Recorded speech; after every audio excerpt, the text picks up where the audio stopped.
Close your eyes, yes, right now, even if one eyelid rebels, and imagine that the air in your room thickens into the damp, resin-scented twilight of a medieval infirmary. There is a single window made of bubbled glass. Through it, the setting sun drools orange light across pallets of straw and wool. You are not merely observing, we are walking together, the hush of our footsteps muffled by rushes scattered across the floor to mask the odor of sickness and, frankly, everything else. Each breath you take carries traces of rosemary, vinegar, and the unmistakable iron tang of blood that clings even to the rough whitewash of the walls. Right beside you, a cough blooms out of someone's lungs, wet, rattling, a percussion against ribs that feel too thin to hold such sound. The cough does not surprise the healer bending over him. She is a woman in her 60s, face netted by decades of worry and candle smoke. She barely pauses as the patient raises a trembling hand in apology. She has heard that rattle before, hundreds of times, and she has never yet heard it once antibiotics could silence. Those lie centuries in the future. For now, the remedy is a syrup made of licorice root, mulled wine, and a prayer to Saint Blaise, patron of throats. She spoons it past the man's cracked lips, and hope, thin as a spider strand, stretches between them. If you have not done so already, gently tap the subscribe button like a bell to summon more sleepy journeys just like this. Then let your exhale lengthen. The room around us is about to fill with stories, grim, sometimes grotesque, but always tender at their core, of diseases that ruled the human body long before a scientist peered through a microscope and thought, what if we fought back? We begin, as Whispers and Chronicles so often do, with the sweat, the English sweating sickness that knifed through Tudor courts in waves between 1485 and 1551. Imagine waking at dawn soaked in an ordinary layer of dew-like perspiration. Within an hour, heat floods your marrow. Your heart drums so hard it seems to bruise your ribs from within. Physicians dab with cold vinegar cloths. Priests thrust crucifixes into your hands. Neither do much. Half of the victims collapse within a single day, as if some capricious angel has turned a sand glass and announced, "This soul gets 6 hours." To those outside the sick room door, the terror was not merely death, it was randomness. Noblemen, tailors, even the youthful athletic courtiers whom Henry VIII prized for jousts would be chatting over mulled ale and then, hours later, gone. No sores like the pox advertised danger. No buboes like plague. Just sweat and a heavily perfumed shroud ordered in haste. Families walked on tiptoe for weeks after an outbreak, scanning one another's foreheads, smelling for the sharp reek of panic that seemed to warn. He might be next, but sweat alone did not rule the ages. Across the channel, the pox, the Great One, the French, the Spanish, depending on whom you blamed, etched deeper scars. Picture a young soldier in 1495, swaggering out of Naples after a payday, pockets jingling with florins. 2 months later, lesions flush across his scalp and groin, each blister luminous like a candle drop on raw skin. He begs the barber surgeon to shave the hair away, hoping to chase the pustules with mercury salve. The salve feels like fire chasing ice under the skin. It also makes him drool uncontrollably. Within weeks, ulcers bite through flesh, leaving craters where rosy cheeks once dimpled. Infants born to infected mothers greet the world with bone deformities, saddle noses, saber shins, tiny bodies shaped by a disease they never chose. We, centuries later, will reach for penicillin injections measured in milliliters, and those babies will grow straight and strong. But here, in this drafty ward, the most mercy we can offer is opium to dull the ache, and a blindfold over the mirror. Lean closer to the window. Listen to the cartwheels creak in the courtyard below. A monk leads a donkey piled with sacks of herbs, wormwood for fevers, rue for plague, sage for memory. Yet he knows most remedies treat symptoms, not causes. Germs are a rumor no one believes yet. Illness is thought to seep from the stars, or from the sin inside you that rots outward. And so when leprosy threads into a village, bodies become walking sermons. You can hear the clap of the leper's wooden clapper before you see him. He keeps to the shadows outside town walls, hood low, face swathed. Yet when we finally catch a glimpse, the sight is not one of monstrous horror, but of slow erosion. Eyebrows gone, fingertips resorbed, feet wrapped in linen to protect the numb soles. Where you might expect agony, there is absence. Nerves have died, and so has pain. That is the tragedy. A burn goes unnoticed. A rat's bite draws no reflex. Over time, flesh simply disappears like chalk rinsed by rain. Preachers say the sickness mirrors spiritual decay. The leper, forced into a house of isolation called a lazar, wonders whether his only crime was breathing the same dawn air as a pilgrim who carried mycobacterium on his cloak. While you're here in this lull, drop a comment below. Which ailment in history scares you the most?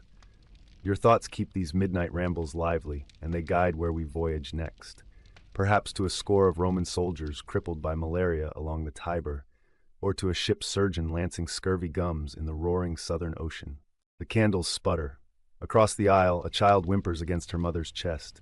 Her belly is taut, skin glazed and stretched, the sign of dropsy we now call edema, often linked to heart failure, kidney failure, or quite commonly then, untreated scarlet fever that has ravaged delicate valves.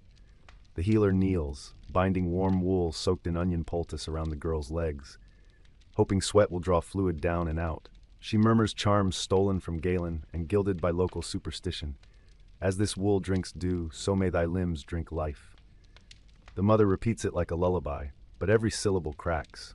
She has already lost 2 sons to one fever or another, and every cough sounds like prophecy. We sidestep, giving them space, and almost collide with a plague doctor entering. No, not with the bird-beaked mask of later centuries, but a simpler figure dressed in leather apron and gloves. It is 1349 in his mind, always 1349, year 2 of the Black Death.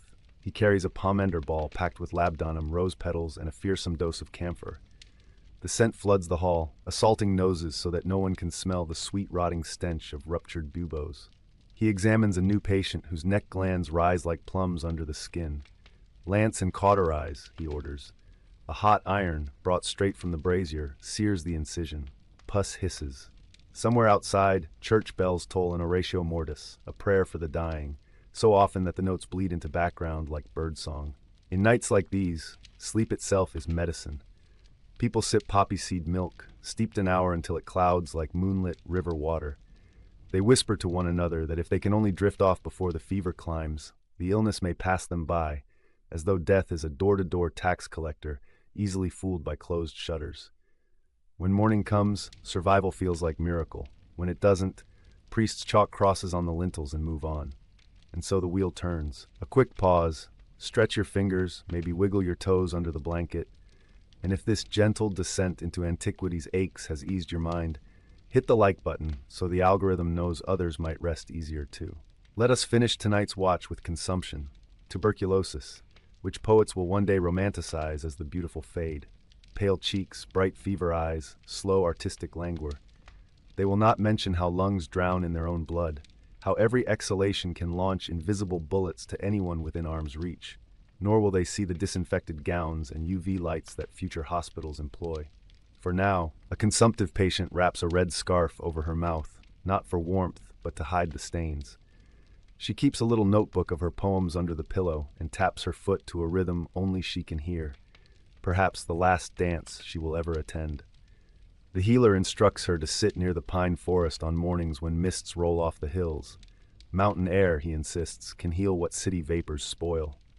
She believes him because belief is easier than despair, and because the air up there truly does smell like hope, at least for a while. Somewhere in our modern timeline, a lab will crystallize streptomycin. An orange pill called rifampin will follow. Whole wards will empty in months. But that symphony of rescue is far away. In the hush of this ward, only the slow scratch of quills, doctors recording yet another night's casualties, punctuates the silence. Feel your own lungs now, gentle and loyal, rising like small tides. Let the tragedies behind us subside into a distant hum, the way a storm drifts beyond the hills after midnight. If your eyelids grow heavier, that is history doing its odd, merciful work, reminding us that suffering passed, and so can the fretful thoughts galloping across your mind. Settle a little deeper, as though the mattress beneath you were a meadow of late summer hay, and notice how the hush in our candlelit infirmary is never quite absolute. A brass pestle chimes against a mortar near the hearth where an apprentice apothecary pounds dried foxglove leaves to dust.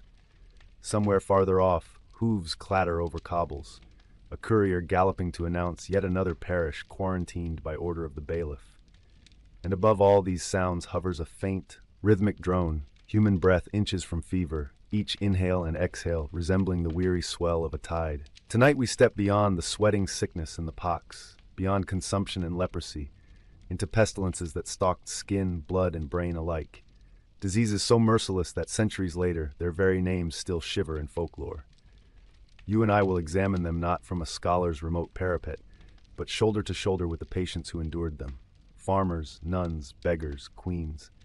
So draw the blanket a notch higher, soften the brightness on your screen, and, if you haven't yet, touch that subscribe button like a monk ringing compline. The more who gather, the warmer the fire we share against the long, historical night. A rustle at the ward's entrance turns every head. An ox cart creaks inside, bringing two sailors from the river port. Their lips are violet, fingertips blackened, eyes wide with the glaze of ergotism, that insidious poisoning born of rye bread, hijacked by a fungus called Claviceps purpurea. Picture it. A single hot, rainy June has spoiled the harvest. Rather than starve, villagers grind dusky, purplish kernels into dough. Weeks later, hallucinatory fits ripple through households. One sailor swears beetles tunnel through his skin. Another sobs that saints are lifting flames to his feet. In some outbreaks, flesh on hands and feet shrivels, turning brittle as driftwood. Holy fire, contemporaries whisper, believing St. Anthony both afflicts and heals the cursed. Monks at specialized hospitals near the Rhone press wine and sacred relics to the sores. In truth, the only cure is bread made from clean grain next season, if you survive to plant it. Across the infirmary, we pass behind a linen screen to meet a woman bent backward in an arch so taut her scalp nearly touches her heels. Jaw clenched, eyelids fluttering, she embodies tetanus, dubbed lockjaw, summoned when soil-steeped bacteria find a wound's welcome.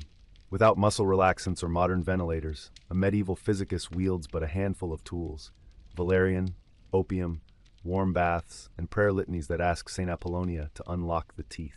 Some physicians thread iron spikes beneath the nails, believing counterpain might trick the body into releasing its spasm. The screams echo across town, traveling faster than any bell toll. It is said whole villages learn to distinguish between plague cries and tetanus cries by timbre alone. A moment to breathe, let the shoulders settle, because rougher seas lie ahead. Tap that like button if the hush of history is easing your own pulse. It coaxes the algorithm to ferry more weary voyagers here, where painful knowledge can still soothe. Now tilt your gaze toward a cluster of children huddled under patchwork quilts. Their chins shine with drool, necks swollen like barrels. Diphtheria has seeded a false membrane down each throat, gray, leathery, suffocating. Caregivers prepare a reed-thick quill, ready to pierce the windpipe if breathing fails. They will cauterize the incision with wool soaked in boiling pitch, then bind a strip of soft leather around it, praying the membrane does not creep farther into the lungs. Sometimes an elder sister volunteers to suck the throat clean with a hollow goose bone, spitting wads of membrane onto straw. She risks infection herself, but the vow of kinship is fierce. Centuries later, we will isolate diphtheria antitoxin. For now, salvation depends on speed, courage, and the steadiness of a single hand. Before we drift onward, share in the comments, which makeshift remedy so far strikes you as bravest, or perhaps most desperate? Your answers chart our path through the medical labyrinth. At a far corner stands a copper tub, steam spiraling above oil-slick water. A young lord, cheeks speckled with ruby pustules, sinks to his collarbone. He inhales lashes of rosemary and myrrh. Attendants scrub with horsehair mitts. It will not help. Smallpox does not bargain. Pustules will ripen, burst, and scab, stitching scars across his beauty, and perhaps will blind him. The only intervention available, a crude form of inoculation called variolation, requires drying scab dust, nicking a healthy child's skin, and rubbing the powder inside. Some survive and achieve lifelong immunity. Others ignite full-blown infection. Parents weigh one terror against another, as though choosing which edge of the same blade to grasp. Not until Lady Mary Wortley Montagu imports Ottoman variolation methods, and later Edward Jenner deploys cowpox vaccine, will smallpox lose its absolute dominion. If your eyelids grow drowsy, allow them. History will keep speaking even as you hover between waking and dreaming. Its cadence is older than lullabies. Just when the ward seems full to the rafters with misery, a frantic pounding rattles the door. A shepherd and two parish guards drag in a youth whose lips froth pink. Furrows on his forearms mark the site of a wolf bite 2 fortnights past. By church law, the animal's carcass hangs in the square to ward off evil, but it is too late. Rabies grips the lad. He convulses at the sight of water, hydrophobia, and begs for chains so he cannot bite his mother. Medieval texts propose tethering victims over a pit of water to draw out the madness. Here, kindly monks instead veil the room's icons. They believe demons prefer reflected surfaces. Hours later, the boy wails the final guttural wail scholars will one day recognize as infection crossing the blood-brain barrier. In 1885, Pasteur's post-exposure vaccine will rewrite that fate. Tonight, we can only hold his wrists and sing psalms until the wildness subsides into the stillness of death. Breathe gently. Tension may be knotting your own palms. Shake them loose like leaves in wind. You might wonder, did anyone attempt preventative health? Indeed, though each measure stands now somewhere between scientific embryo and superstition's cocoon. Apothecaries steep willow bark tea, unaware of salicylic acid lurking inside. Midwives burn juniper to cleanse air, fumigating rooms with mild antimicrobial smoke. And physicians, inheritors of Galen and Avicenna, prescribe bloodletting for nearly every illness. Imagine lying supine while a razor opens the median cubital vein, warm scarlet arcs into a pewter bowl. You believe the imbalance humors, a storm of phlegm, choler, and black bile, will quiet once excess blood flees. For plague victims, the practice often accelerates decline, but cultural inertia is mighty.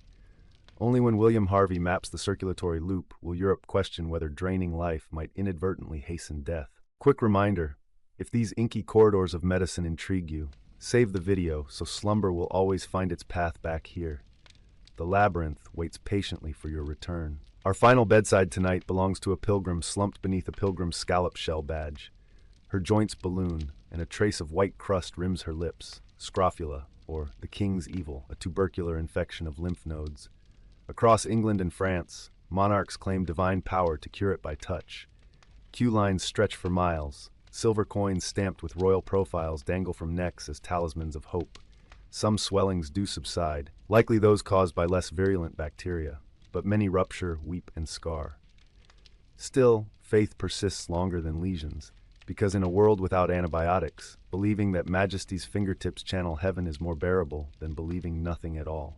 The candles have guttered into faint red coals. A draft from the arrow-slit window stirs them, and sparks skid across the hearthstone like fireflies. Here the infirmary deepen into snores, muted sobs, whispered litanies. Disease has done its worst for today. Dawn will tally the survivors and the lost. Ease your own breath now, counting 4 heartbeats in, 6 out. Let the tales you absorbed sink beneath thought, the way sediment settles at river bottom, leaving the surface clear. We will reconvene soon, next time to watch battle surgeons hack through gangrene with iron knives, and to track the strange odysseys of parasites that rode across empires on fleas, lice, and taprooted rumors. If your curiosity still flickers, leave a comment with the ailment or remedy you yearn to explore. And when you're ready to descend further into history's pharmacopoeia of misery and resilience, simply whisper, continue. Until then, rest easy. The ward dims, the quills still, and the worst diseases retreat into the realm of dreams where, mercifully, even they must loosen their grip.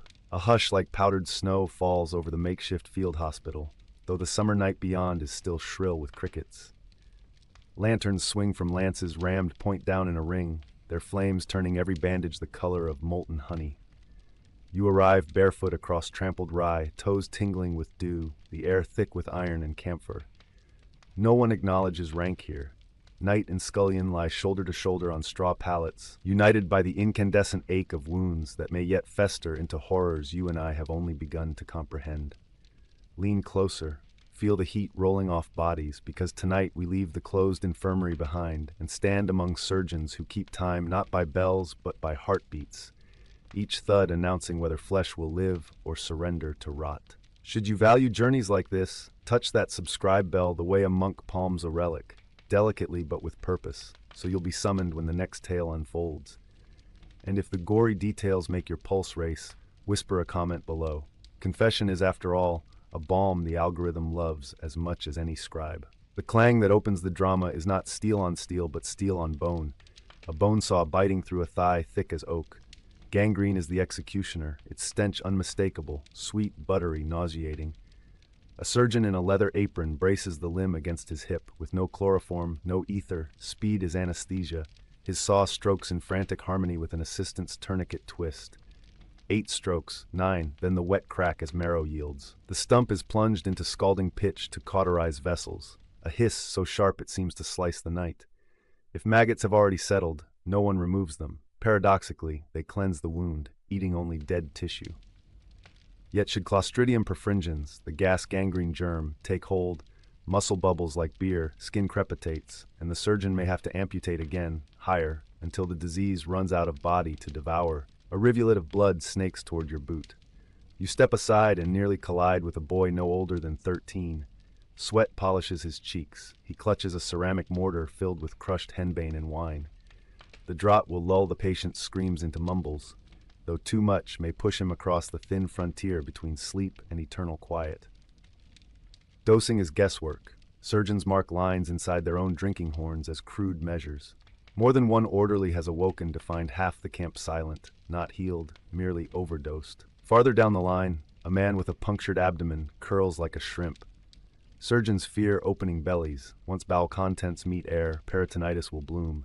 They smear the wound with warmed goose fat, sprinkle powdered myrrh, and stitch the skin only loosely, hoping drainage will forestall infection. When fever strikes anyway, cheeks ember bright, pulse fluttering, they turn to the universal purge, bloodletting. A pewter bowl waits by his elbow, dark crust from previous patients lining its rim. They nick the median vein, crimson arcs, steam rising in the lantern glow. Bloodletting, they believe, coaxes noxious humors outward, restoring equilibrium. Yet with every ounce lost, his strength dribbles too, and the malady, indifferent, advances. Pause. Breathe in through the nose, out through the parted lips. If tension tugs your shoulders, roll them once back and down. The body deserves gentleness even when the mind wanders battlefields. Morning steals over camp, gray as ash. We follow a cart rumbling toward the nearest monastery, bearing those too fragile to march and too valuable to forsake. The monks of St. Aurelius greet the wagon with lavender bundles tucked behind ears to blunt the stench. They practice a medicine rooted in scripture and observation, charting symptoms in books where Latin mingles with Celtic glosses.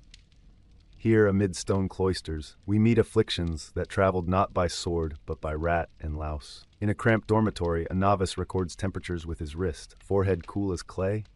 Hope. Forehead furnace hot? Fear. 3 beds in he notes both heat and marbled blotches along the ribs. Epidemic typhus, Rickettsia proazicii, borne by lice thriving in the seams of wool tunics.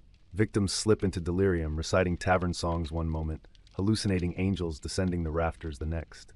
Monks shave heads, douse scalps in vinegar, and burn soiled linens in bonfires that cloud the cloister like incense. Still the lice cling, their tiny lancets probing skin for blood. Mortality may claim 1 in 3. Across the aisle, a merchant's wife wheezes, chest rattling like a grain riddle. Pneumonic plague. Unlike the bubonic form, which blooms boils in groin and armpit, this strain rides breath itself. The contagion is so swift monks hang sprigs of rosemary from rafters, convinced the scent builds an invisible bulwark. They chew cloves, anoint lips with camphorated oil, and recite Psalm 91, pestilence that walketh in darkness. But the disease, indifferent to scripture, drowns lungs in bloody froth within 48 hours. One monk fashions a rough beak mask of linen stuffed with garden sage, a primitive ancestor of the later plague doctor Beak. The ward mutters that he looks like the angel of death's fledgling apprentice. If your own throat tightens at the thought, sip water, feel its cool thread down the esophagus, and relax the jaw. You are safe, merely an observer wandering centuries from your pillow. Not every killer arrives swiftly. Some creep like ivy, entwining years around rib and spine before delivering the coup de grace. Such is consumption, or tuberculosis, which seats itself in lungs, but dispatches daughters to brain, bone, bowel. In one cell, a young scribe folds his knees to his chest, coughing crimson petals into a kerchief. Monks call him Pulcher Cadaver, the beautiful corpse, because consumption strips fat yet lights the eyes. A cruel glamour poets will one day romanticize as the spes phthisica, the fevered inspiration of the doomed. Treatments include fresh mountain air, mare's milk, and the inhalation of pine resin. None succeed. Over months, the scribe's cheeks hollow. Vertebrae collapse into a gibbet back, a condition known as Pott's disease. Still, he scratches quill over parchment, finishing the illumined capital of an unfinished gospel.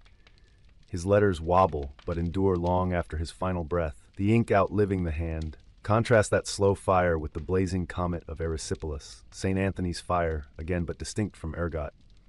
A streptococcal invasion that paints face and limbs a furious crimson. A baker from Flanders lies swaddled in cold linens. Her eyelids are so swollen they fuse. Heat radiates inches above her flesh.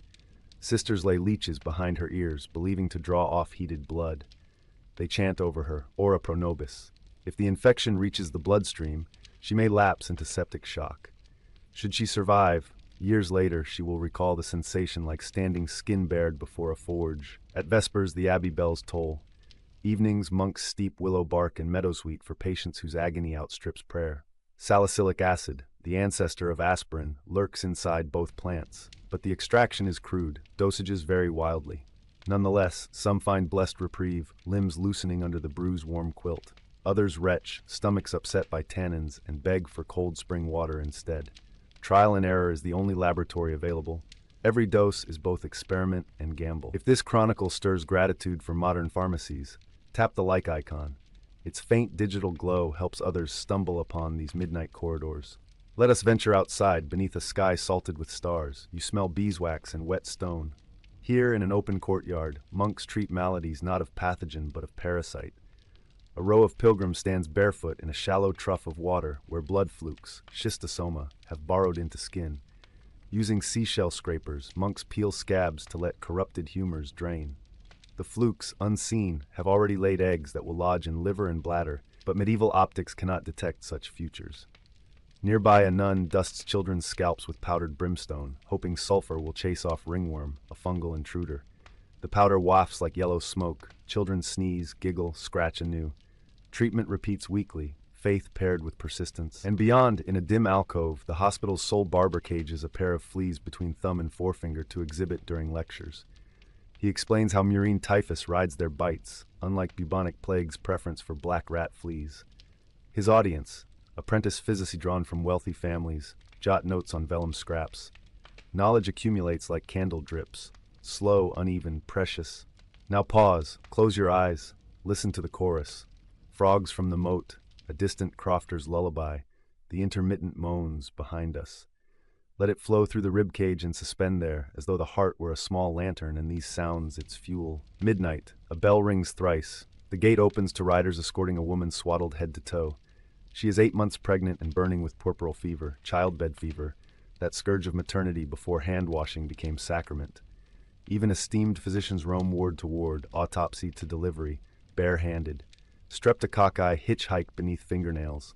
Monks have prepared a broth of garlic, wine, and boiled nettle to purge inner corruption.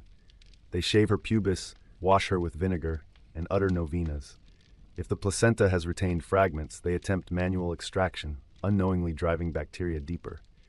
By dawn, her pulse threads thin. If she dies, the newborn may famish or be nursed by goats, a practice both practical and perilous when goat milk harbors brucellosis. Behind her comes a court jester, yes, still in motley though colors are dulled by road dust. He suffers syphilis, a chancre florid on lip, hair patchy as a moth-eaten cloak. Treatments? Fumigation with mercury vapor, a night in the stove, and mercurial ointments massaged into skin until saliva drips uncontrollably, a sign, physicians claim, that the poison of the pox is melting away. In reality, mercury simply layers toxicity upon spirochete torment. Some patients survive the cure only to enter tertiary syphilis years later, when brain tissue softens, personalities warp, and the devil earns another alias, general paresis of the insane. A shutter bangs open overhead. From the sill, a carpenter with scurvy gnaws salted fish, his gums sanguine, teeth wobbling. A voyage of 3 months downriver deprived him of fresh greens. Monks offer sorrel and watercress from the cloister garden, unknowingly dosing him with vitamin C. Within weeks his wounds will knit, bruises fade, yet no one connects cure to citrus until naval surgeon James Lind conducts controlled trials centuries hence. For now, the carpenter simply thanks Providence and swears to tithe twice his wage. If you've a personal talisman against misfortune, lucky coin, bedtime mantra, share it below. We collect charms here the way monks collect relics, with reverence and a hint of scientific curiosity. Dawn again. A pale sun lifts over the Abbey wall, gilding crows that wait on rooftops for scraps. Our long vigil closes with a word on resilience. Every ailment we've met tonight carved knowledge into the collective mind. Why boiling water matters, why latrines should sit downstream, why midwives must wash hands between patients, why vaccination, when it finally arrives, will rewrite fate. Suffering, terrible instructor, scribbled each lesson in blood. But humanity, stubborn student, transcribed and refined them until pharmacopoeias replaced prayer rolls. Now ease onto your pillow. Inhale for 4, exhale for 6. Picture the lanterns dimming one by one, each flame snuffed to a blinking coal. Let your thoughts drift like ash in a silent draft. When you wake or wander back, our next journey will unspool still darker threads. We will scale city walls during plague quarantines, eavesdrop on apothecaries selling powdered toad, and trace how rumor itself mutated into sickness. If you hunger for that descent, simply type continue, and I will return with fresh torches. Until then, rest. History's worst diseases stand guard at the threshold of dream, but tonight they cannot cross. A single torch flickers in the lee of the city gate, painting your shadow taller than the battlements themselves. You tighten your cloak against the damp spring air and step over the lime-washed line officials scraped across the cobbles the night quarantine began. On one side, market stalls, bakers' ovens, the perfume of fennel sausage. On the other, silence, boarded windows, and the low moan of a watch bell that tolls not the hour but the number of new corpses hauled to St. Lazarus's pit before sunrise. Tonight we cross that forbidden threshold, because the diseases that ruled Europe before antibiotics did not respect boundaries chalked by fearful magistrates. And neither, dear midnight traveler, will our curiosity. If you find adrenaline prickling beneath your pajamas, tether it by tapping, subscribe like a nervous citizen tying a prayer ribbon to the gate. And when some detail makes the hairs on your arms lift, speak it in the comments. Your words become lanterns for the next wanderer. The guards' pikes lean unmanned. Even soldiers fear the plague ward. We slip through the postern and follow a thread of gutter water that glimmers silver under the moon. The alley yawns, rank with rot and wood smoke. On the lintels loom painted crosses, vermilion X's warning hic pestis, plague within. Yet in the courtyard beyond, life festers defiantly. Women boil linens in iron vats, faces muffled by greased wool. Men haul barrels of vinegar to sluice the cobbles. A priest waves cedar smoke like a censer, convinced sweet fumes cage contagion. You inhale, taste acid and balsam, and cough. By a kennel wall, a physician in crowbeak mask negotiates with a gravedigger. The doctor's lenses glint. Inside the leather snout, herbs molder. Lavender, mint, rose petals, all thought to filter poisoned air. The gravedigger offers him a burlap sack. Rat carcasses knotted at the neck for dissection. Fear has birthed an economy of vermin. The physician bargains. 6 silver groschen and a dram of powdered dried toad, a remedy rumored to draw out swelling. Powdered toad, he explains, is blistering. Applied to a bubo, it forms a new sore, giving the body a second mouth through which the plague might exit. Superstition, yes, but when death's shadow grows, any crack of light becomes lighthouse. We duck into a wine shop converted to a lazaretto. Casks serve as pillows, the floor is sticky with lees, and bodies lean like toppled flagons. Some patients bear the ebony marbling of septicemic plague, ecchymoses pooling under skin like storm clouds. Others cradle egg-sized swellings in groin or armpit, hot as a blacksmith's brand. A barber surgeon sharpens his lancet on a leather strap. He will slice the buboes wide, flush the cavity with rancid butter and mustard seed paste. Beside him, a cooper's daughter holds a posy of rue to her nose, reciting credo in unum dum between shallow breaths. Her mother counts heartbeats, marking each by tapping a wine thief against the cask. 25 taps a minute, then 28, until the rhythm stutters to silence. Outside, an apothecary wheels a cart of cure-alls, unicorn home, ground pearls, bezoar stones chipped from goat intestines. You pick up a vial, yellow crystals labeled dragon's blood. In truth, it is sap from the daemonorop's palm, but belief, not chemistry, is the stronger ingredient. Customers trade coins, shaking with fear, eyes darting like trapped swallows. The apothecary thanks them, pockets clinking, yet you notice his fingers are raw, fissured. Quicklime from disinfecting currency has burned his skin. Pause with me, unclench your jaw, let the shoulders soften. We are safe observers, unseen, like ghosts examining ghosts. Beyond plague lurks smallpox, the spotted thief that leaves survivors pocked like lunar seas. We cross a drawbridge to the pest house on the river island. The warden, a matron with leather gloves, kneels by a cot where a stable boy shivers. His face is a budding orchard of pustules, macules rising to papules, papules filling to pearls of viscous straw. Nurses dab them with goose fat to prevent tearing, for ruptured scabs write permanent constellations. The odor, fermented oats and iron. In one corner, a physician experiments with variolation, scraping pus from a mild case into the nose of an uninfected volunteer. Success confers immunity. Failure summons fever, hemorrhage, death. Statistics, unknown yet to him, run roughly 1 in 50 fatal, but desperation and hope weigh the same on the scales of choice. From the rafters hangs a garland of angelica root. Folklore claims the archangel revealed its virtue against plague in a dream. Patients chew its fibrous threads. Whether antiviral compounds lurk within is immaterial tonight. The ritual itself steadies the spirit. And resilience, we will see, is medicine too. Toward dawn, a midwife arrives cradling a newborn splotched with angry red lumps. Smallpox in neonates? The warden sighs. She orders the infant swaddled in crimson cloth, believing the color draws heat away. It does nothing, but the mother, seeing the babe wrapped like a royal gift, weeps with gratitude rather than despair, an outcome the warden values as highly as any tincture. If any moment here nudges you to gratitude for vaccines resting in refrigerators worldwide, press the like button. Think of it as lighting a candle for everyone who never had the chance. When the plague winds abate, other scourges rouse. We trek south to the port city of Ragusa, modern Dubrovnik, cradle of the first formal quarantine from Italian 40 giorni, 40 days. At the lazaretto outside the walls, sailors disembark, dragging baskets of pepper, ambergris, and silk. They must wait 40 days before entering the city. Authorities hope time will reveal hidden fevers. Quarantined travelers amuse themselves carving graffiti into the limestone. Ships, mermaids, crude verses. One seaman etches a skeleton dancing with an hourglass captioned Omnia Tempus Devorat, time devours all. History will prove him right. Inside a timber hall, a Venetian merchant fans himself. Mediterranean spring, yet his breath fogs. Malaria, bad air, is suspected. He swallowed powdered cinchona bark purchased from Moorish traders who called it the fever tree.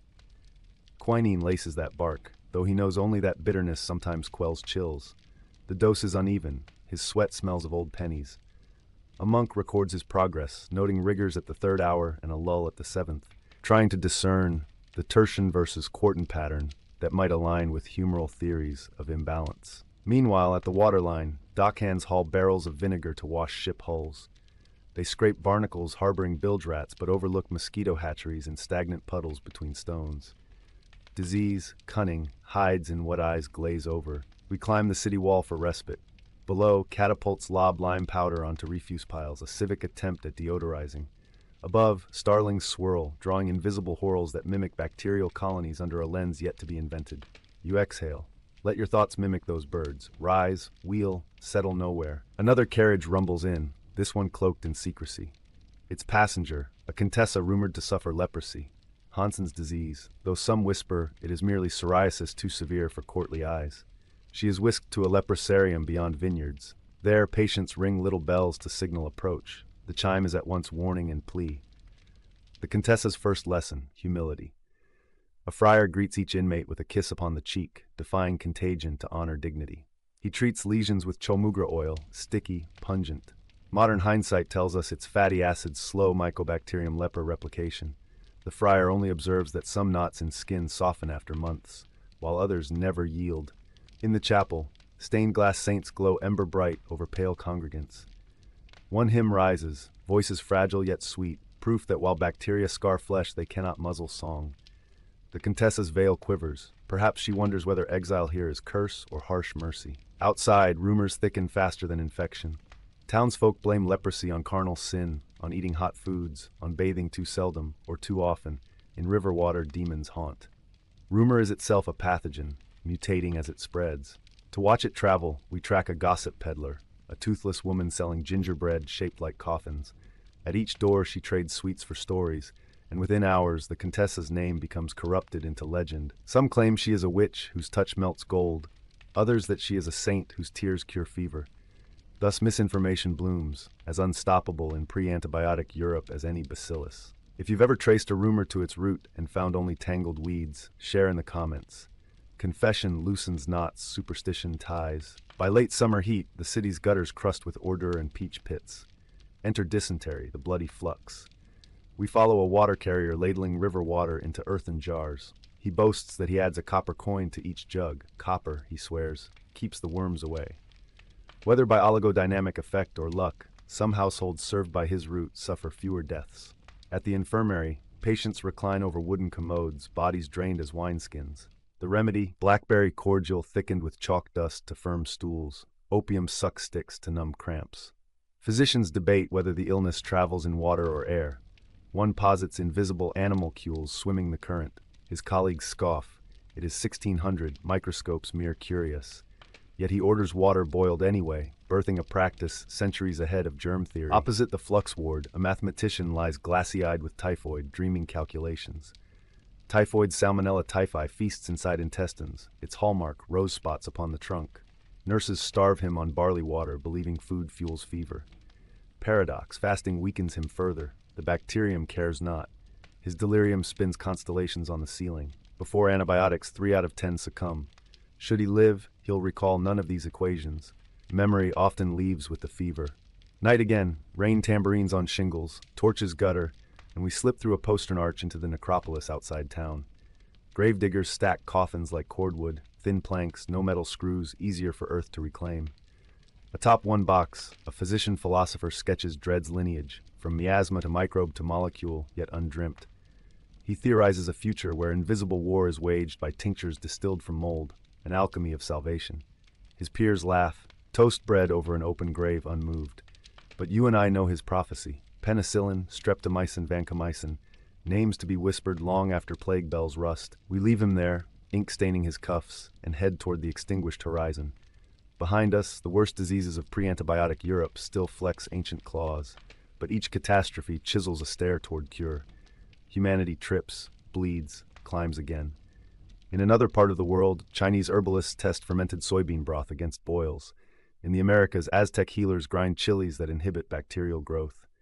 Knowledge, like spores, travels on every wind. Let your breath slow. Close the fists, then open them. Release all that morbid harvest into the dark. The torch sputters out. Dawn crackles faintly over rooftops. Steam rises from the field hospital like a ghostly banner, mingling with gun smoke and dawn fog until sky and soil seem stitched together by a single quivering seam of gray. You slip beneath the sagging canvas flap and are struck first by the smell. Rank sweat, scorched wool, and the unmistakable iron tang of blood so thick it coats your tongue though you never open your mouth. Surgeons move here like frantic marionettes, sleeves rolled, aprons stiff with crimson starch, iron saws clacking against wooden tables, as if an army of old clocks has been disassembled and rebuilt into instruments of mercy. A boy no older than 15 grips the edge of a trestle, while a medic saws at the splintered remains of his tibia. Each turn of the blade is met with a new verse of his prayer, syllables pulped by clacking teeth. You flinch, and that's all right. Keep watching. History does not avert her gaze, and neither must we. If the story thus far has held you, friend, tether yourself to it by tapping subscribe. Think of it as laying another plank on the bridge that carries us over this river of anguish to the safer ground of understanding. And if any image sparks a memory or a question, stow it in the comments like a surgeon tucking a note into his casebook. Others who roam these midnight halls will thank you. The Battlefield Clinic is an unplanned university of suffering, but each shriek teaches. The surgeons, some seasoned veterans, some pressed from barbershops only weeks ago, argue in hoarse whispers over the virtues of wine versus boiled water for washing blades. One cites a French pamphlet claiming heated instruments turn back corruption. Another refuses, sure that hot metal will draw more humors to the stump. Neither has heard of Joseph Lister, who in another century will mist carbolic acid over similar tables and silence the specter of sepsis. For now, they pour brandy over steel, swig the remainder, and pull another soldier beneath the lantern. You notice one assistant wiping hands in a basin of vinegar and rosemary. He read somewhere that rosemary invites divine breath, and that vinegar closes invisible mouths in flesh. His method achieves modest success. Perhaps the acetic acid kills a scattering of bacteria. Perhaps his quiet prayer steadies his fingers so ligatures are tied cleaner. In a corner, a Scottish surgeon boils flax thread, the faint dawn of sterility, then scalds it again after each case. Others call him obsessive, but you watch casualty lists and wonder whether obsession is simply wisdom ahead of schedule. Throughout the tent, bowls of spiderweb poultice wait to be dabbed on stumps.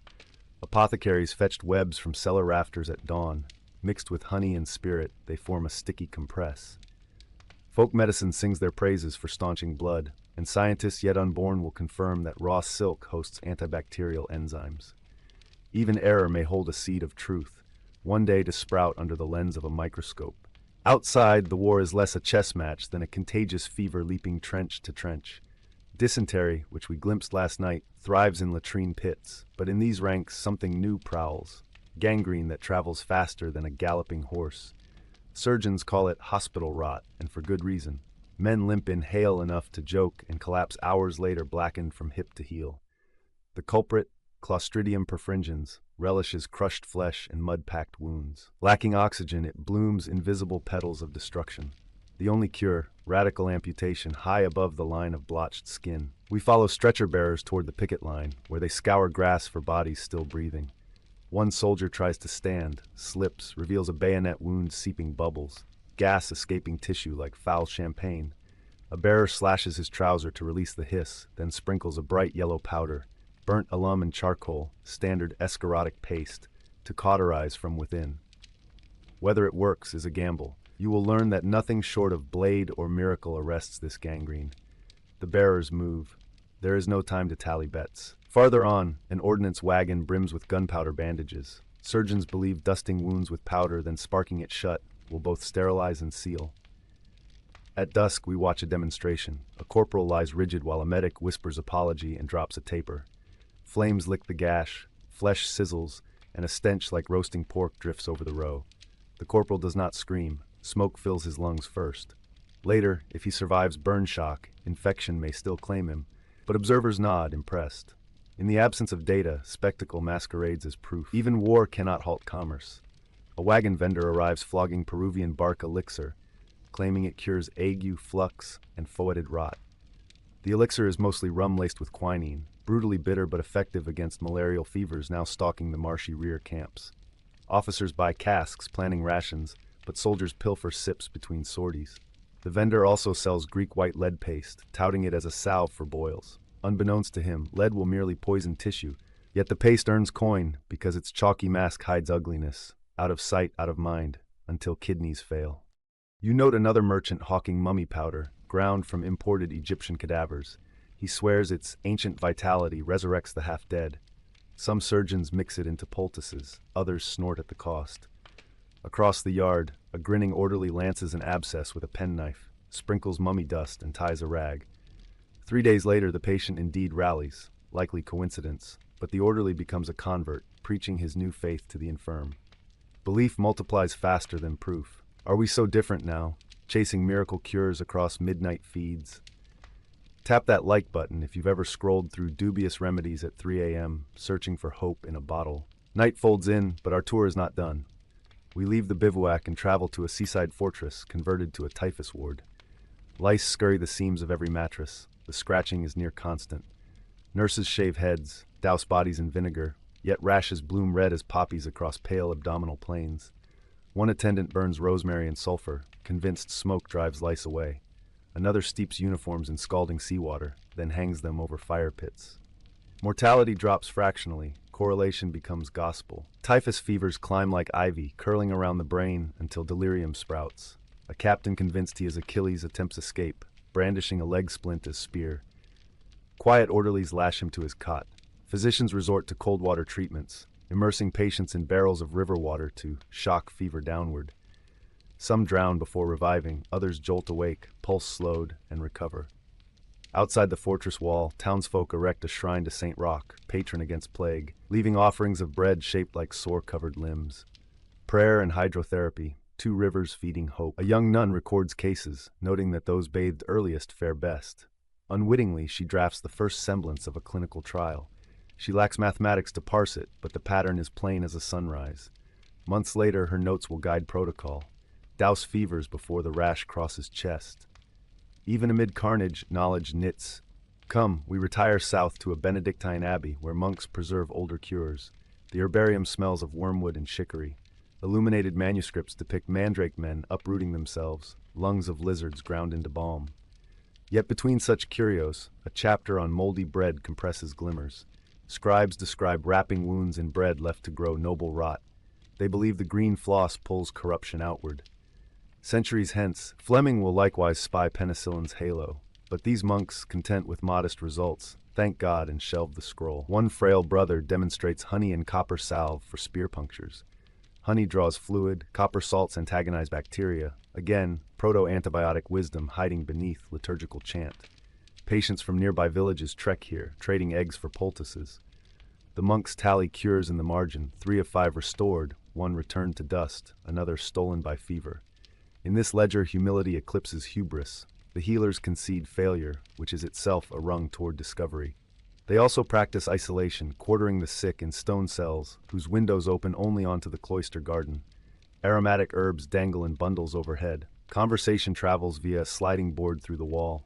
Bread in, chamber pot out. Crude but effective, outbreaks stall at the cloister gate. Pilgrims call it holy mercy. Historians will call it epidemiology. Outside the Abbey gate, a river market bursts with chatter. A spice merchant offers cinnamon oil, claiming sailors from Ceylon smear it on gums to ward scurvy. Indeed, cinnamon possesses trace antimicrobial properties, though vitamin C is the true guardian. Further down, a Romani healer sells garlic wine tonic.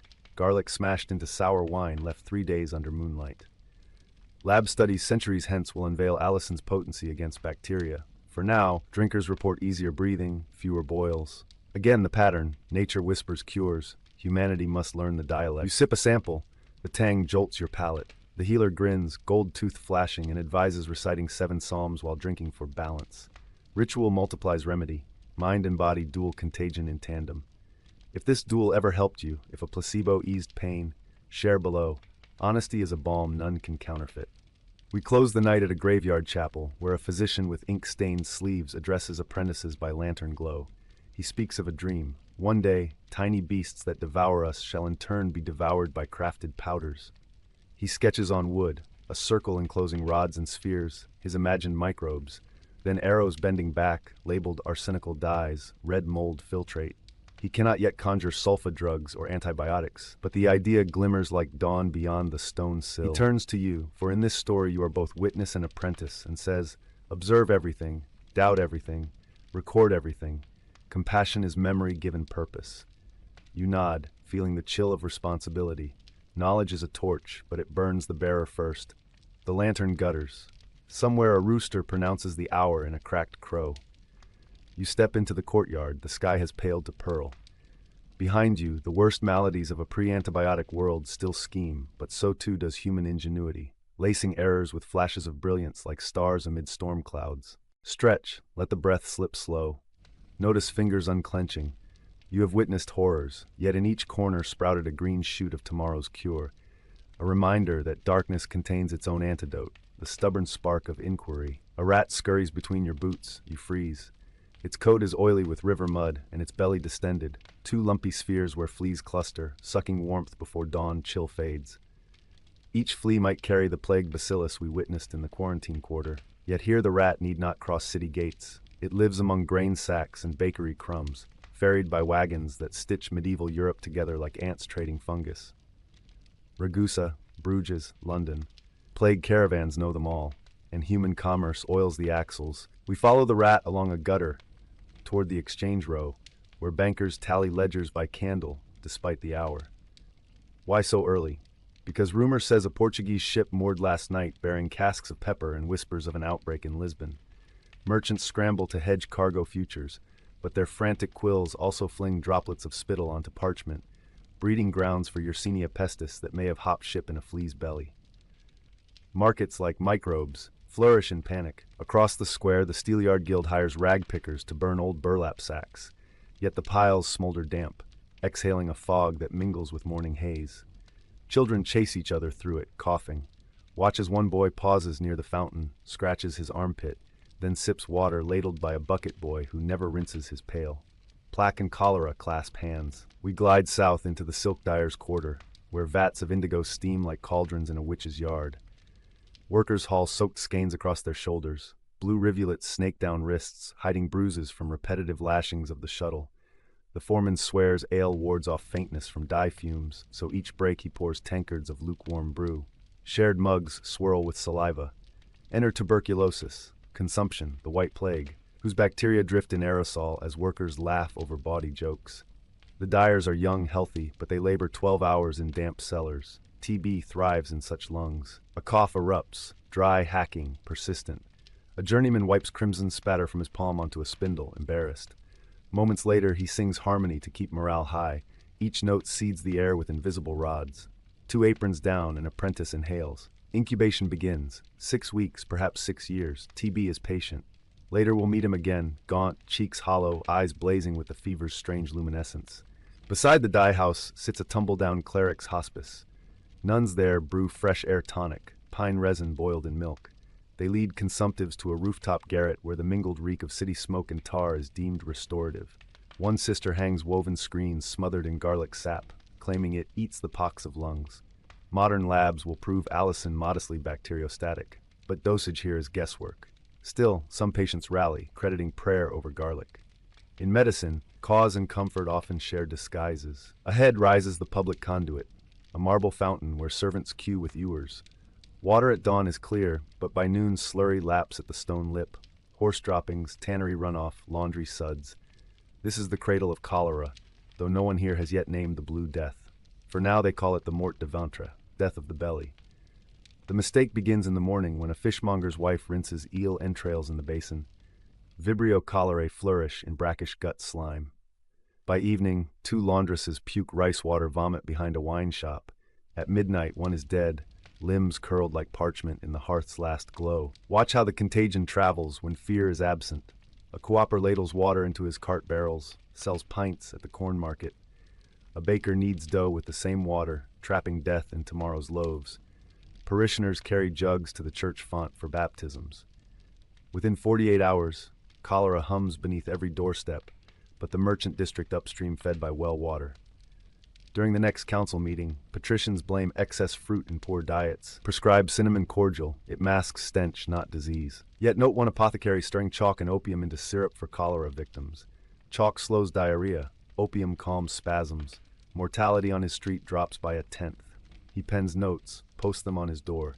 It will take decades before city fathers read them. We turn into Red Lantern Row, but not for prurient reasons. Here resides syphilis, the great pox, a newcomer to Europe post-1495. Its spirochete slithers unseen, trading kisses and copper coins along with comfort. In a brothel attic, a madam instructs new girls, keep a cloth soaked in vinegar and rosewater, lest French pustules sprout. The acid wash may slightly hinder treponemes, another accidental step toward prophylaxis. Below, patrons shrug at risk. A life of brutal labor shortens horizons to next payday, next embrace. Observe a soldier bragging of mercury rubs prescribed by a barber surgeon. Mercury ointment makes gums drool, tongue swell. The soldier dribbles words while boasting cure. In truth, lesions will fade then return deeper, ravaging joints and mind. Across the hall, a scholar downs guaiac wood decoction shipped from the New World, stinks of resinous sweat. He writes that it moves the humors, but chanters fester beneath his collar. From an open window a fiddler serenades. Music floats like dandelion seeds, oblivious. Disease does not hush art, sometimes it sharpens it. When his fingers later numb from syphilitic neuropathy, he will shift to composing, pain driving innovation. If surviving hardship ever honed your craft, declare it below. Your tale may brace someone clinging to their own ragged edge. Mid-morning sun climbs and heat stirs the tanner's district, a stew of urine vats, lime pits, and rotting hides. Here anthrax germinates. Spores hitch rides on wool flecks, invade skin through nicks, bloom into coal-black escars. The tanner's wife shows us her forearm, a painless ulcer ringed by swelling like a ring of Saturn. She presses onion poultice, believing it draws demons. It may draw fluid, but spores burrow deeper. By nightfall she will gasp, lungs drowning in edema. In 1877, the name Coke will brand anthrax as bacteria. Centuries earlier, shepherds merely call it wool sorter's sorrow. Downriver, a fuller beats cloth with sodden paddles. He clamps a pipe stem between teeth to dull hunger. The stem once carved from madapple root containing scopolamine. He nods, half dreaming, while blisters rise on knuckles. Anthrax spores again. The cycle of labor, infection, denial grinds like the mill wheel. We pause at a narrow courtyard where beggars form a living tapestry of wounds. Frostbitten stumps, running ulcers, glazed cataracts. The city's refuse flows into their bowls, stale bread, rumors, disease. Among them crouches a girl of 9 cradling an infant brother whose scalp blooms favus. Ringworm of the scalp, fungus gnawing hair into yellow crusts. She dabs pig lard mixed with rock salt. The cure is folkloric, but sodium chloride indeed creates an inhospitable halo. Some patches retreat. Tomorrow a physician will prescribe sulfur ointment. Centuries later, griseofulvin pills will banish the fungus altogether. Progress is a relay, each crude remedy passing torch forward. Beside them, an old man drips from the nose. He claims it is catarrh of old bones, but his tibia bulges under bandage, exuding honey-brown pus, osteomyelitis following an untreated cut. He swears by heated iron brands plunged into the wound to kill the worm. In reality, the brand sears flesh, yet heat may slow bacteria, buying a week's reprieve. His grandson fans him with fly whisks, inadvertently keeping maggots at bay. Maggots that, ironically, could debride the infection. Nature offers cures and forms men's sperm. Late afternoon, sunlight ricochets off leaded windows of the Alchemists' Guild. Inside, glass retorts bubble emerald vapors. A master alchemist demonstrates arsphenamine, a shimmering prototype he calls Compound 606, promising miracle against syphilis, decades before Ehrlich will perfect it. He injects a rabbit, records lesions shrinking. But humans? Trials fail, toxicity claims more than it saves. Still, the Guild's motto hangs overhead, nulla dies sine linea, not a day without a line of progress. Even dead ends pave the boulevard to antibiotics. One apprentice, discouraged, pours unused tincture into the gutter. Downstream, copper vats from a coin minter leak bluish runoff. Where arsenic, copper, and tannin mingle, no algae grow. Bystanders note the water's clarity, call it blessed channel, drink sparingly. They do not realize industrial pollutants form a crude antimicrobial soup, temporary reprieve shadowed by slow poisoning. In medicine as in alchemy, the dose fashions its own halo of good or evil. Dusk settles. Lanterns bloom along Herbalist's Bridge, stalls heaped with saffron, juniper, gentian, and anise. Customers barter not only with coins but with hopes. A midwife buys foxglove leaves to treat dropsy. Digitalis will one day be refined here. A sailor seeks wormwood cordial for stomach cramps. Unknown to him, artemisinin cousins nest in those leaves, future scourge of malaria. Each pouch exchanged tonight muffles a future fever, though its purchaser believes only in old wives' tales. Nearby, a philosopher-physician lectures street urchins on variolation, the smallpox prevention we witnessed earlier. He scoops dry scab dust into goose quills, pricks arms, linking risk to reward. Parents hover, torn between dread of the needle and specter of pox. One mother relents, her child whimpers, but weeks later, when smallpox visits the lane, that boy alone remains smooth-skinned. Whisper becomes wildfire. By month's end, half the quarter lines up for scratches. Dissemination of knowledge, like contagion, favors crowded quarters. Midnight now cloaks the city, but the final, and perhaps oldest enemy stirs, rabies. We hear it first, a panicked bray from a mule outside the slaughterer's gate. A dog, foam-flecked, snaps at its fetlocks. A butcher drives the dog off with a cleaver, yet the animal vanishes into alley labyrinths. A bitten stable boy arrives at the barber surgeon's, panting, hydrophobic spasms beginning. The surgeon burns the wound with a hot iron, packs it with madstone, a dried deer's stomach calculus believed to suck venom. Ineffective, but later scientists will mimic the principle. Early vaccine invented by Pasteur. For now, the boy is chained in a chapel cell, water bowl just out of reach. Cruel mercy to protect others from his future bite. We end our passage atop the city bell tower, the same bell that tolled at dawn. Below lies a glowing tapestry of disease vectors. Rats weaving grain stalls, lice bridging collars, mosquitoes clouding marsh edges, and humans, always humans, bartering, praying, singing, coughing. Each plague we followed tonight lacked a silver bullet, yet in every dark corner flickered sparks. Garlic fumes, copper basins, variolation lines, chalk and opium draughts. None offered certainty, but together they formed a slow, stubborn siege upon microbial tyranny. Breathe out tension. Feel the weight of centuries lift from your shoulders like mist burned. Mist hangs silver over the hospital garden as you push open the iron gate, a faint squeal like a mouse complaining at dawn. There, between dew-beaded yarrow beds and cold stone colonnade, stands a man stooped over a plague ward rat trap, not to poison rodents, but to capture them alive. He wears a stiff white coat instead of homespun, spectacles instead of the pilgrim's amulet we saw last night, and the stethoscope coiled in his pocket is as novel to the city as steam locomotion. When he straightens, he greets you in clipped French-German accented English, the hybrid patois of the new border-hopping laboratory age. His words drift like breath in the cool air. If we can persuade the bacillus to grow in glass, perhaps we can persuade it never again to grow in people. Before you follow him into the brick annex, be sure our lantern of learning never gutters. Tap subscribe and ring the bell tower icon so future vigils find you here. And if any image stirs your own family lore, grandmother's pen and ink vaccination scar, grandfather's battles with rheumatic fever, etch it in the comments. You too are a scribe on this long parchment of survival. Inside the annex, everything crackles with a new electricity of thought. Gas lamps hiss above marble benches. Glass slides gleam like tiny windows waiting for worlds to step through. At one station, a woman in starched cuffs massages a moldy cantaloupe rind into a porcelain mortar. Spores puff upward, white, powdery, as she murmurs to her assistant to, "Imagine this. Harvest the fuzz." Less than 2 decades ago, respectable physicians would have deemed her mad. Now she is a pharmaceutical alchemist, hunting the next drug. Our guide gestures to a row of shallow bowls swarming with scarlet colonies. Staphylococcus aureus, the golden plague of surgical wards.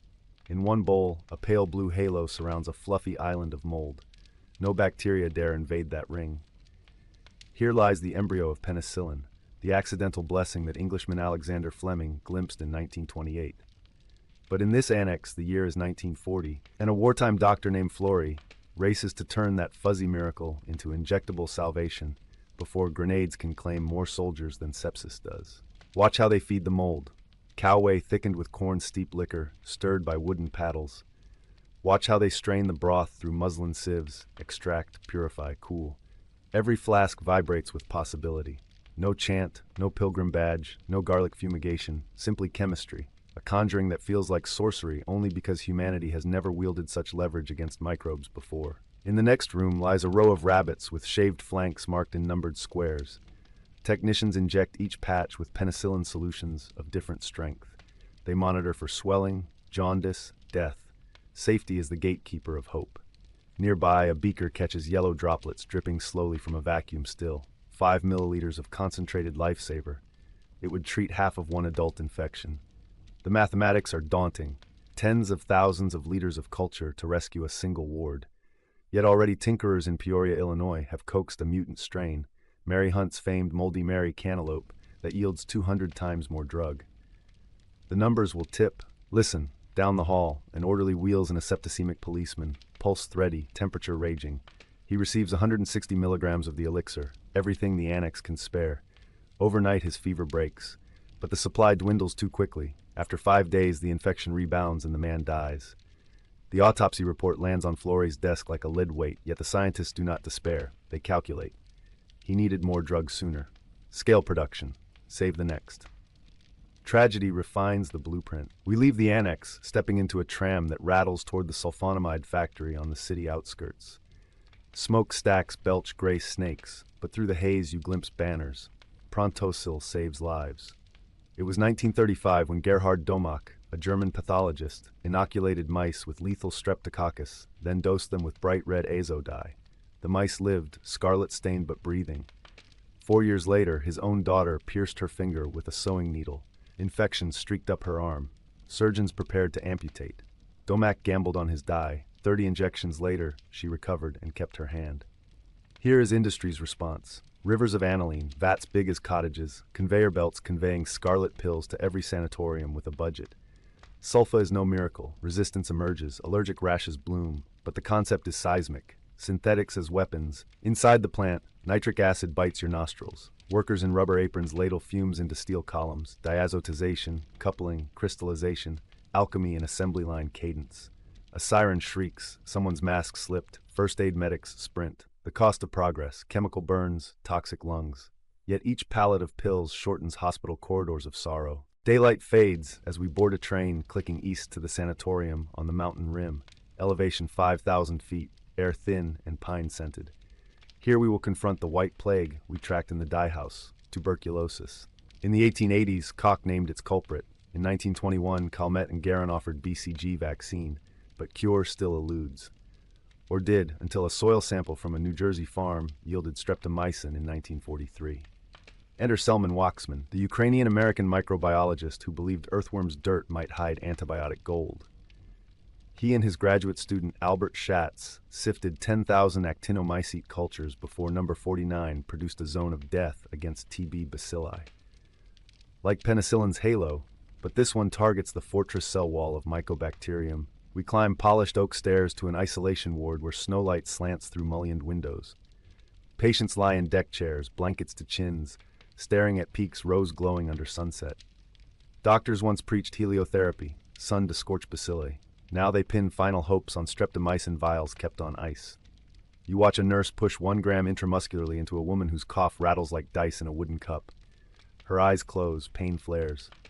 The next days will decide. Within months, many here will rise from deck chairs and walk downhill unassisted, singing hymns of gratitude. Others will grow deaf. Streptomycin's ototoxic sting, but living. Trade-offs have sharper edges in pioneer medicine. Night swallows the windows, and we descend to the sanatorium library, where journals from every continent line cedar shelves. You trace fingertips over article titles: chloramphenicol and typhoid, tetracycline synthesis, cephalosporin C from Sardinian sewage outfall. The antibiotic family tree blooms wild, each branch sprung from soil, seawater, sewage, or imagination. Its leaves glitter with Greek roots, anti-against, bios, life. Yet even here, physicians whisper a new omen: resistance. They chronicle hospital outbreaks where penicillin fails, sulfa falters, strep throats roar back. A British agronomist writes that feeding antibiotics to pigs quickens weight gain, but breeds untreatable dysentery. A Cassandra letter. Few heed. Downstairs, a colleague slides a petri dish toward us. Golden staph colonies huddle close to a disc saturated in methicillin, yet a single pinprick colony grows right up to the disc's edge, unfazed. MRSA is already rehearsing its lines. Even in the antibiotic dawn, twilight seeds itself. Let's steal away to a midnight ward in Tokyo 1947, where a toddler sweats under mosquito netting, tongue furred, eyes glassy from typhoid. Doctors here test a brand new weapon, chloramphenicol, isolated from Streptomyces venezuelae found in Caribbean soil. A few injections, body temperature plunges, child's appetite returns. But months later, another patient's bone marrow collapses, white cells vanish. Benefit versus risk becomes a calculus every clinician must solve anew for each face at their bedside. Meanwhile, across the Pacific, American obstetricians debate tetracycline. It cures postpartum infections but stains infants' teeth if mothers take it late in pregnancy. Decisions ripple across generations. If you've ever juggled side effects against relief, antibiotic rash, but sinus infection gone, drop a brief testament below. Our circle grows sturdy when we share. Dawn again. The world quickens. Trucks rumble, telegraphs click, and antibiotics flow down arteries of commerce. Gonorrhea bows before penicillin in 1958, only to rise in 1980 wearing plasmid armor. Cholera retreats under doxycycline, then mutates into V. cholera 0139, indifferent. The waltz continues. We stand now in a gleaming lecture hall of St. Mary's Teaching Hospital, 1960. A professor unveils the first semi-synthetic penicillins: ampicillin, cloxacillin, mold's blueprint fused with chemist's pen. Applause erupts. Yet a lone student asks, if we outrun bacteria today, what of tomorrow? The professor's smile falters, but he answers, tomorrow we discover anew. Hope and hubris share a handshake. Behind the auditorium, pharmaceutical reps unpack glossy pamphlets. Some trumpet panaceas before trials finish, prophets tug progress forward, and sometimes sideways. Overprescription sprouts like weeds. Microbes overhear the commotion, rewriting genomes accordingly. Step outside to the urban riverfront, 1977. Wastewater gleams rainbow where an upstream drug plant flushes residues. Subtherapeutic antibiotic cocktails steep fish, frogs, biofilms. In that low-grade crucible, resistance genes swish between species via plasmids, transposons, phages. This invisible marketplace hums night and day, minting tomorrow's superbugs. Environmental watchdogs author reports, lawmakers debate, effluent still pours. At the same riverbank clinic, physicians combat Legionnaire's disease with newly minted erythromycin, a triumph, while scribbling more scripts for trivial colds and erosion. The era that began with scarcity now drowns in surplus. We fast forward to the ICU, 1993. Tubes, monitors, soft beeps. A middle-aged farmer lies intubated with septic shock stemming from a scratch on his calf acquired while birthing a calf. Cultures grow vancomycin-resistant enterococcus. Doctors pivot to linezolid, daptomycin, each more precious. They counsel the family, we're down to last lines. The farmer lives, but hospital bills dwarf a year's harvest. Medicine's arms race exacts ransom. In the same ward, a researcher tests phage therapy revived from 1920s Georgia. Bacterial viruses tailored to kill specific strains leave human cells untouched. The patient, a college student with multi-drug-resistant Acinetobacter, improves after intravenous phage cocktail. Old ideas recycled, innovation seldom linear. Twilight again, our marathon nearly done. We return to that hospital garden where morning scientists wrestled with rat traps. Only now, new traps sprout.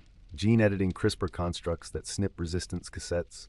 probiotic sprays seeding wards with protective flora, AI algorithms predicting outbreaks, stewardship programs rationing drugs like wartime bread. The scientist shows you a petri dish glowing under UV. Engineered bacteriophages tag MRSA with green fluorescence, allowing nurses to swab and spot carriers in minutes. Speed becomes as vital as discovery. Yet he confesses, even with all this, victory is provisional. The goal is not annihilation. Nature spawns microbes faster than we invent bullets, but détente, equilibrium. Medicine must learn humility once more. Now lean on the parapet overlooking the sleeping city, a quilt of sodium lamps and ember rooftops. Recall our first nocturnal trek through plague alleys and dye-house coughs. Recall sulfavats, penicillin halos, streptomycin vials, and now gene-edited phages. Thread them together, a tapestry of relentless curiosity.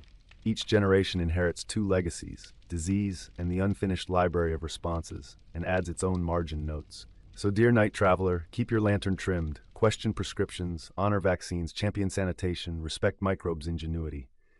Our story never truly ends. It only hands the pen forward. If tonight's watch fortified your faith in science, or sharpened your caution, touch the like button, share the vigil with another sleepless soul, and archive your reflections below. Your voice completes the chorus. Epilogue. The bell we heard at the opening chimes again, but its tone has changed, from warning to witness. We began in mud-clogged lanes where death stalked unopposed. We close in luminous wards where life and microbe negotiate under microscope's gaze. The journey stretched 7 nights and 17,500 words, yet barely skims the surface of humanity's dialogue with the unseen. Still, if these passages lent weight to your eyelids or wonder to your waking hours, then the expedition served its purpose. May your blankets be warm, your antibiotics rare but effective, and your dreams hum with quiet petri dish constellations, tiny galaxies that, properly understood, light the path ahead. Sleep well, fellow observer. The watch is yours.